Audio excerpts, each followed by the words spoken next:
Indian Lok Sabha തെരഞ്ഞെടുപ്പിൽ അസാമിൽ വലിയ രീതിയിൽ വടക്ക് കിഴക്കൻ മേഖലയിൽ തന്നെ വലിയ രീതിയിൽ മുന്നേറ്റം ഉണ്ടാക്കാൻ ബി ജെ പിക്ക് കഴിഞ്ഞു എന്നുള്ളത് ഇത്തവണയും ശരിവെക്കുന്ന സംഭവം തന്നെയാണ്. 9 സീറ്റുകൾ 14-ൽ ബി ജെ പി നേടി. കോൺഗ്രസിന് വെറും 3 സീറ്റുകൾ മാത്രമേ കിട്ടിയുള്ളൂ. ധൂബ്രിയിലും അതുപോലെ തന്നെ ഗൗരവ് ഗൊഗോയ് വിജയിച്ച മണ്ഡലത്തിലും അത്തരത്തിൽ നിരവധിയായിട്ടുള്ള മുന്നേറ്റങ്ങൾ കോൺഗ്രസ് നടത്തുമെന്ന് വിചാരിച്ചെങ്കിലും 3 സീറ്റിലേക്ക് ഒതുങ്ങുന്ന സാഹചര്യമുണ്ടായി. എന്നാൽ ധൂബ്രിയിൽ റെക്കോർഡ് ഭൂരിപക്ഷത്തോടു കൂടിയാണ് റാക്കിബുൾ ഹസൻ വിജയിച്ചത്. 10,12,000 വോട്ടുകളുടെ റെക്കോർഡ് ഭൂരിപക്ഷം. അത് മാത്രമല്ല, വോട്ട് ഷെയറിൽ കോൺഗ്രസിനാണ് ബി ജെ പിയേക്കാൾ ഒരു പിടി മുന്നിൽ. വോട്ട് ഷെയറിന്റെ കാര്യത്തിൽ 37.78% വോട്ടുകളാണ് ശതമാന കണക്ക് നോക്കിയാൽ കോൺഗ്രസിന് കിട്ടിയതെങ്കിൽ ബി ജെ പിക്ക് 37.48% മാത്രമേ കിട്ടിയുള്ളൂ.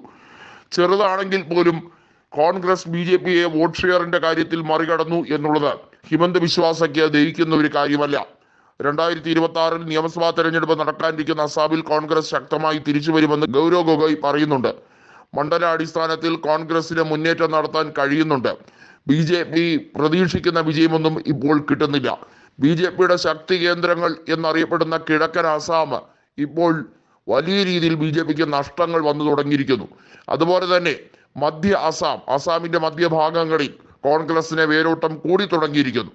ഇത് തീർച്ചയായും മനസ്സിലാക്കിക്കൊണ്ട് തന്നെ കോൺഗ്രസ് കൂടുതൽ മുന്നേറ്റം കാഴ്ചവെക്കാൻ വേണ്ടിയുള്ള ശ്രമമാണ് നടത്തുന്നത്.